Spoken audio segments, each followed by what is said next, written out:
Hola, hoy nos metemos de lleno en un tema que es duro, pero muy relevante. ¿Cómo sobreviven los civiles atrapados en las guerras urbanas de hoy? Tenemos un análisis detallado basado en observaciones, en datos de varios conflictos recientes. Vamos a explorar qué pasa cuando lo más básico, como el agua limpia, el saneamiento, desaparece. Veremos esas amenazas que van más allá de las bombas, ¿no? Como la contaminación a propósito o el riesgo biológico, y también, que es importantísimo, cómo algunas comunidades le encuentran la vuelta para resistir y sobrevivir. La idea es sacar las claves, las lecciones más importantes de este material para entender la cruda realidad de sobrevivir en ciudades bajo asedio. Bueno, empecemos a desmenuzar esto. Arranquemos por lo más inmediato, lo que se rompe casi al toque en un conflicto urbano, el saneamiento. Cuando deja de funcionar, los problemas crecen rapidísimo. El material describe cómo enseguida aparecen moscas, ratas, mosquitos, vectores de enfermedades por todos lados. Exacto. Y eso sumado a que no hay agua potable y se acumula basura, desechos humanos, es la receta perfecta para el desastre sanitario. Se disparan enseguida las enfermedades que se transmiten por la ruta fecal oral, como dicen los técnicos. O sea, por comer o tomar agua contaminada con excremento. ¡Qué horror! Hablamos de bacterias que causan disentería grave, fiebre tifoidea, cólera, hasta parásitos como la entamueva. El análisis recuerda casos históricos que ponen la piel de gallina, la verdad. En Sarajevo, durante el asedio de los 90, la mortalidad por diarrea aguda en niños chiquitos llegó al 18% en un solo invierno. 18%. Es muchísimo. Terrible. En Mosul, en Irak, en 2017, un brote de cólera afectó a miles. Y en Gaza, más reciente, con los sistemas colapsados, la OMS alertó de brotes de hepatitis A y hasta de polio. Es una cadena de consecuencias directas y terribles. Pero el análisis también destapa algo más oscuro: usar el agua como arma, la contaminación deliberada. Sí, sobre todo en lo que llaman conflictos asimétricos, donde las fuerzas no son parejas. Parece que es más común de lo que uno cree, porque es barato y es difícil rastrear quién lo hizo. Claro. Hay ejemplos documentados que asustan, ¿eh? En Yemen se habla de meter a propósito la bacteria del cólera en tanques de agua. Imagínate, un brote afectó a millones. Incluso intentos con anthrax en Kuwait, aunque eso no se confirmó en humanos, por suerte. Y no solo bacterias, ¿verdad? Mencionan otros tipos de contaminación. Claro.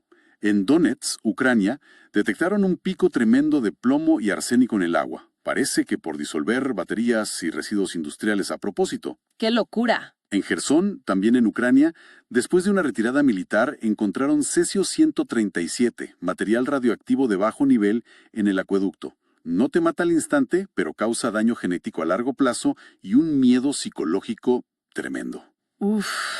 Incluso se menciona el uso de pesticidas clorados en Siria, como el lindano, para simular ataques químicos y generar pánico. Es que las redes de agua dañadas deben ser súper vulnerables a todo esto. Totalmente. Si no hay electricidad, se pierde presión en las tuberías. Entonces, el agua contaminada del suelo, de las cloacas rotas, puede filtrarse para adentro por cualquier grieta. Claro. Los tanques en los techos, que mucha gente tiene, se convierten en focos de infección si no se limpian. Y si vuelve el agua después de un corte, sin una purga profunda de la red, el contaminante se reparte por todos lados rapidísimo. Y sin laboratorios, ¿cómo se da cuenta la gente? ¿Cómo saber si el agua es segura o no? Bueno, ahí el análisis describe métodos de campo muy básicos, pero vitales, ¿no? Los sentidos se agudizan. Por ejemplo, si el agua no huele a cloro, mala señal. Significa que no está desinfectada. Ajá. Un sabor metálico persistente que no se va puede indicar metales pesados. Un color raro, turbio, amarillento, lechoso, también es señal de alerta. Confiar en lo que ves, hueles, pruebas. Exacto. Hay hasta una prueba simple con tintura de yodo, de esa que se usa para las heridas. Si echas unas gotas y el color desaparece muy rápido, indica mucha materia orgánica disuelta, o sea, alto riesgo biológico. Los sentidos se vuelven herramientas cruciales cuando la tecnología falla, definitivamente. Y para intentar purificarla, ¿qué se puede hacer así, en emergencia? Hay técnicas. Hervir el agua por lo menos 10 minutos seguidos Eso mata casi todos los microbios, bacterias, virus. Pero ojo, no elimina químicos ni metales pesados. Ah, importante eso. Muy importante. Filtrarla con arena fina y carbón activado, que se puede sacar de madera bien quemada, de las cenizas, ayuda a quitar la turbiedad y algo de pesticidas, algunos metales, quizá un 60-70%. Algo es algo. Claro. La desinfección solar, el método SODIS. Dejar botellas de plástico transparente, tipo PET, llenas de agua al sol fuerte durante al menos 6 horas. Funciona bien contra bacterias como E. coli o la del cólera. Mira vos, qué interesante. Y usar alumbre, esa piedra que se usa a veces como desodorante natural, el sulfato de aluminio potásico, ayuda a que las partículas sucias se aglutinen y se vayan al fondo, clarifica el agua y arrastra algunos patógenos. Lo clave aquí es entender que no hay una solución mágica, ¿eh? Cada método tiene sus pros y sus contras. El material también nombra algunas plantas que pueden ayudar, ¿no? Como soluciones naturales. Sí, algunas ayudas interesantes. Las semillas de moringa, por ejemplo, actúan como un coagulante natural, ayudan a clarificar el agua y reducen bacterias. El cilantro se cree que podría ayudar a quelar, o sea, a atrapar metales pesados en el cuerpo si se consume. El cilantro. Increíble. El ajo, por sus propiedades antimicrobianas como preventivo oral. Y hasta los pelos de choclo, las barbas del maíz como un diurético suave. Son como, soluciones de la naturaleza cuando falta todo lo demás. Bueno, pasemos a otro nivel de amenaza que también preocupa mucho en el análisis, las armas biológicas. Señalan que la tecnología para hacerlas es cada vez más accesible. Sí, eso es alarmante. Hablan de que los equipos básicos se pueden conseguir por menos de $2,000. Y los protocolos, las recetas, digamos, están bastante disponibles online, incluso para grupos no estatales. Y nombran agentes específicos que serían más probables. Identifican algunos que son de alto impacto y relativamente fáciles de producir a pequeña escala, según los estándares de la OMS o el CDC. El Bacillus anthracis, que causa el anthrax. Sus esporas son súper resistentes. Se pueden hacer de forma casera, con ciertos conocimientos, claro. Uf. La Yersinia pestis, la bacteria de la peste, sobre todo la forma neumónica, que se contagia muy fácil de persona a persona y es muy mortal si no se trata rápido. La Francisella tularensis, que causa la tularemia. Necesita una dosis mínima para infectar y se puede dispersar por el aire. ¡Qué miedo! La Coxiella borneri, de la fiebre Q, también muy resistente. Incluso mencionan el virus de la viruela. Aunque está erradicado en la naturaleza, su genoma, su información genética, es pública. Y la tecnología de biología sintética avanza, lo que abre la puerta a su posible reconstrucción. Y en una ciudad sitiada, sin defensas, sin sistemas de alerta, ¿cómo podrían dispersar algo así? Las formas pueden ser terriblemente simples y efectivas en ese contexto. Drones comerciales, de los que se compran en cualquier lado, modificados para rociar algo. El Estado Islámico intentó usar salmonela así en Siria. No puedo creerlo. De edificios grandes o refugios. Eso se simuló en un ejercicio famoso, la Operación Dark Winter en Estados Unidos. Y los resultados fueron catastróficos. Usar animales que ya viven en la ciudad, como ratas, infectándolas con algo como la peste. O incluso usar pequeños explosivos para crear aerosoles, nubes con el agente infeccioso liofilizado, o sea, seco. El análisis tiene un modelo del impacto. Sí, y hiela la sangre. Ponen un ejemplo. Una ciudad de 500,000 de habitantes, ya debilitada por el asedio. Una liberación de anthrax, por ejemplo. Podría colapsar los pocos servicios médicos que queden en 10 días. Causar entre 12,000 y 18,000 muertes en 2 semanas. Y provocar un pánico y un éxodo masivo que terminaría de desintegrar la ciudad. Ese es el efecto dominó. Ahí es donde se pone realmente interesante. O, terrible. No es solo el agente en sí, es el efecto cascada en una sociedad que ya está al límite. ¿Y cómo detectarlos sin laboratorios? ¿Hay señales? La detección temprana se basaría en buscar patrones raros, cosas que no cuadran. Por ejemplo, muchos casos de neumonía muy grave que aparecen todos juntos al mismo tiempo. Lesiones raras en la piel, como pústulas negras, eso sería anthrax cutáneo. Fiebre alta con tos con sangre y labios azules, eso podría ser peste neumónica.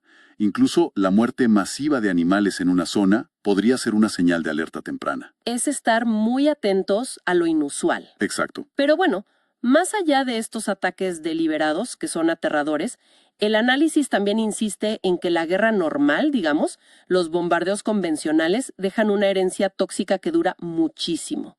El propio entorno se vuelve peligroso. Totalmente. Eso es clave.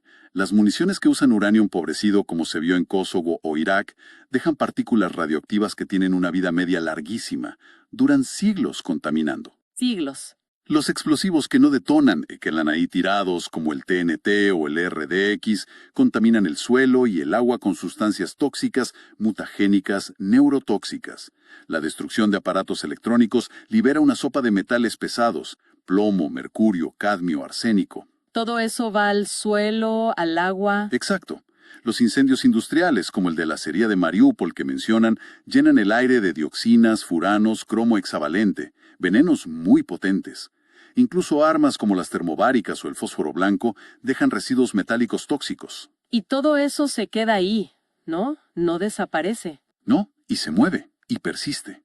Los metales pesados se pegan a las partículas del suelo. Las plantas los absorben por las raíces y así entran en la cadena alimentaria. Eso es lo que se llama bioacumulación. El veneno se va concentrando a medida que sube en la cadena. O sea, ¿termina en la comida? Termina en la comida, en la leche. Otros compuestos tóxicos, orgánicos, se disuelven en grasa y se acumulan en el tejido adiposo de animales y humanos. Las partículas radioactivas viajan con el agua subterránea, se fijan a las arcillas del suelo, pueden acabar en la leche de vaca o en las hojas de las verduras. ¿Hay señales visuales o de olor para estar alerta? Algunas. Un suelo de color raro, medio naranja o amarillo intenso, puede indicar contaminación por uranio o cromo. Un olor dulzón cerca de escombros podría ser de explosivos sin detonar, plantas que se mueren de golpe sin explicación, agua con sabor metálico o que hace espuma rara. Incluso algo tan simple como la ausencia de lombrices en la tierra puede ser un indicador de que está muy tóxica. Suena desolador, la verdad. ¿Hay algo que se pueda hacer, según el análisis, para intentar limpiar un poco esas zonas con pocos recursos? ¿Algo práctico? Se mencionan algunas estrategias de bajo coste, ¿sí? Una es la fitorremediación. Suena técnico, pero básicamente es usar plantas específicas que tienen la capacidad de absorber o neutralizar ciertos contaminantes del suelo. ¿Plantas que limpian? Algo así. Por ejemplo, la mostaza india, Brassica juncea, puede absorber plomo, cadmio, cromo. El girasol, el Leanthussanus, puede acumular uranio, cesio, estroncio. Hay un helecho, Pteris vittata, que es muy bueno para sacar arsénico. ¡Qué increíble! Pero ojo, es crucial saber qué hacer después con esas plantas. Se convierten en residuos peligrosos. Normalmente la recomendación es cosecharlas con mucho cuidado, quemarlas en un lugar controlado y enterrar las cenizas profundamente en un sitio seguro, lejos de fuentes de agua. Entendido. No es tan simple como plantar y ya. Para nada. Otras opciones son crear barreras con carbón vegetal que puede absorber algunos contaminantes, o simplemente aislar físicamente las zonas más contaminadas, cercarlas, señalizarlas. Y para comer de forma más segura en esas zonas, ¿qué pautas dan? Las pautas son claras y de sentido común en realidad. Mejor evitar comer raíces y tubérculos como papas o zanahorias, porque tienden a acumular más contaminantes del suelo. Ah, mira. Preferir frutos que suelen estar más limpios. Lavar todo muy bien, quizás con agua y un chorrito de vinagre, que ayuda a remover partículas de la superficie. Y por supuesto, nada de consumir lácteos o carne de animales que hayan pastado en zonas bombardeadas o visiblemente contaminadas. El mensaje es claro. La guerra no termina cuando callan las armas. Exactamente. El campo de batalla permanece tóxico en el suelo, en el agua, durante años, décadas. Y eso tiene efectos terribles en la salud a largo plazo, como se ha visto con las malformaciones en Faluya, los problemas de plomo en niños en Bosnia o la contaminación del agua en el Donbass. Frente a este panorama tan complejo y peligroso, la pregunta es inevitable. ¿Cómo demonios consigue la gente sobrevivir a veces durante meses o incluso años en estas condiciones?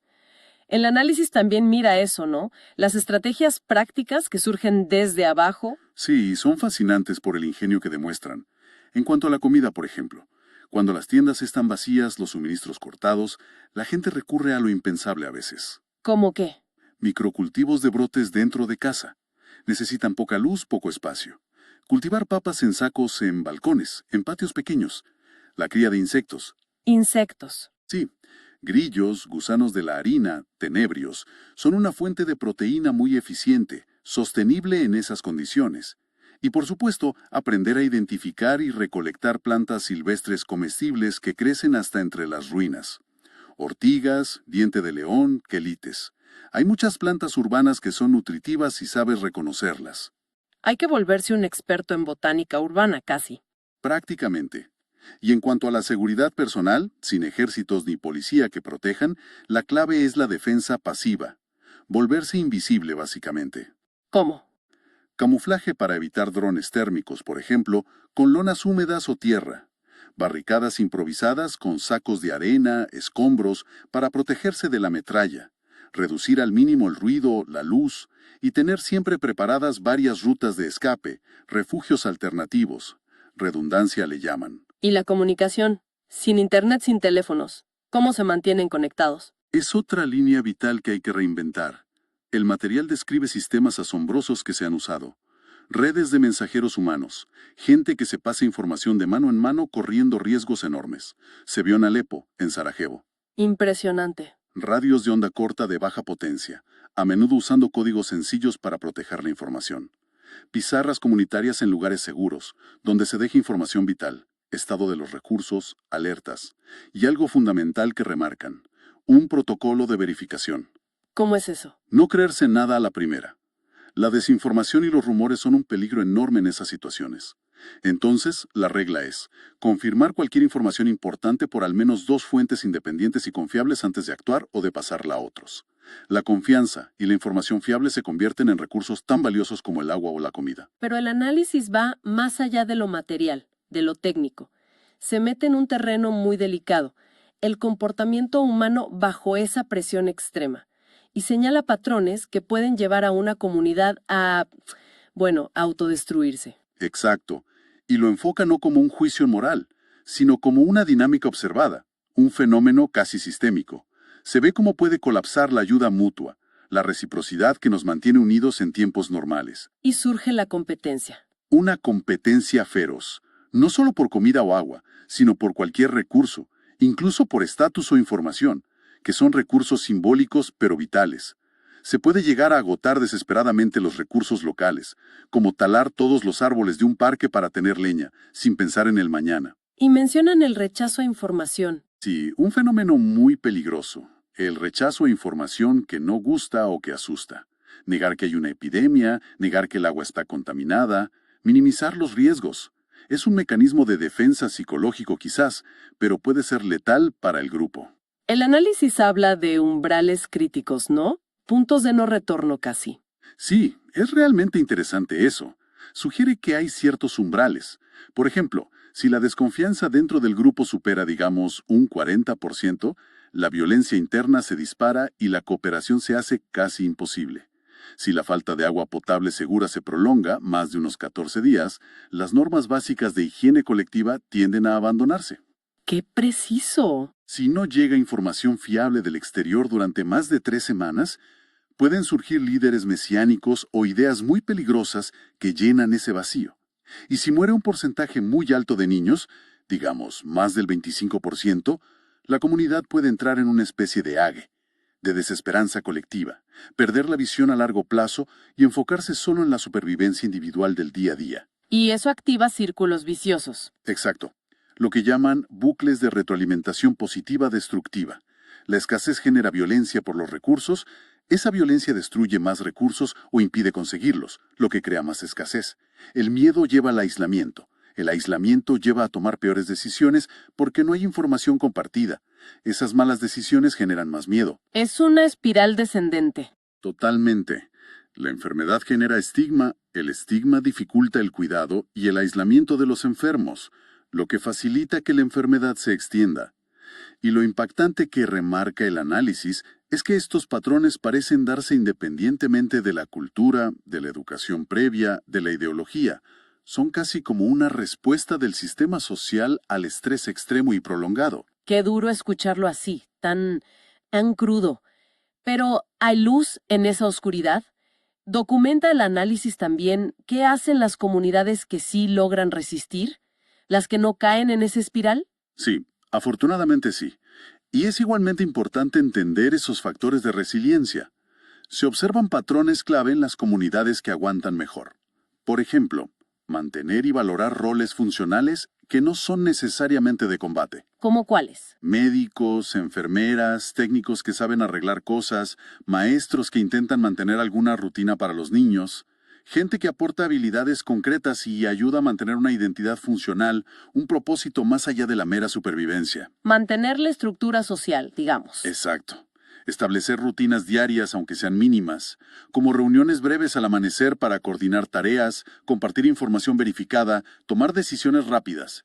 Prohibir explícitamente la venganza personal y establecer formas colectivas, aunque sean improvisadas, de resolver conflictos internos. Evitar que la violencia se descontrole adentro. Fundamental. Y algo que a mí me pareció fascinante, la importancia de mantener un archivo de la realidad. Un registro escrito, aunque sea simple, y compartido, de lo que está pasando, de las decisiones tomadas, de los recursos disponibles, para luchar contra los rumores, la desinformación y la pérdida de memoria colectiva. Qué interesante eso del archivo. Los ejemplos comparativos que da el análisis son muy claros. Mencionan el este de Alepo en 2016, una zona muy fragmentada, con mucha lucha interna entre facciones, desconfianza. La tasa de supervivencia allí fue relativamente baja, alrededor del 31%. ¿Y lo comparan Con un barrio de Sarajevo durante el asedio, Dobrija. Allí, los vecinos lograron mantener una asamblea vecinal funcionando, organizaron huertos comunitarios, una pequeña clínica.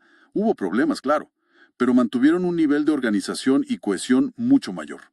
Y la tasa de supervivencia fue altísima, cerca del 89%. La diferencia es abismal. Abismal. Incluso mencionan Leningrado durante la Segunda Guerra Mundial. A pesar del horror del bloqueo, el hecho de que el Estado soviético lograra mantener, aunque fuera mínimamente, ciertas estructuras científicas y culturales, ayudó a evitar el colapso social total que se ha visto en otros asedios. La conclusión parece ser que la organización, la estructura interna, el propósito compartido, marcan una diferencia enorme. Esto conecta con otro punto importante. La vuelta a los recursos naturales cuando la medicina moderna desaparece, que según el análisis ocurre muy rápido, ¿no? En 1 o 2 semanas se acaban los medicamentos industriales. Sí, y ahí la farmacopea natural, el conocimiento de las plantas medicinales locales, se vuelve vital. Ya mencionamos algunas antes para problemas digestivos o heridas leves. El llantén, la manzanilla. Exacto. Pero el material amplía esa farmacia natural de emergencia. La ortiga, por ejemplo, que es muy rica en hierro y vitamina K, útil para la anemia por desnutrición o pequeñas hemorragias. También se usa tópicamente para mejorar la circulación. La ortiga, que crece en todos lados. La milenrama, Aquilia millefolium, famosa por su capacidad para detener sangrados, es hemostática.